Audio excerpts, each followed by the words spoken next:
Hey guys, we are giving you your first look at the upcoming Samsung Galaxy Note 10. From the front, the phone follows the S10 lineup's design with a punch hole camera, but this time it will be placed in the center of the display.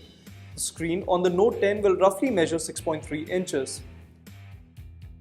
The placement of buttons and ports is also slightly different than the S10 flagships, with the volume rocker and power switch placed on the left and no hardware button for initiating Bixby.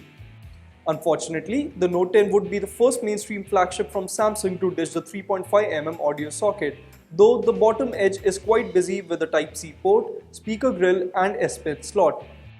The Note 10 will feature the triple cameras in a vertical fashion instead of the horizontal alignment on the S10 series.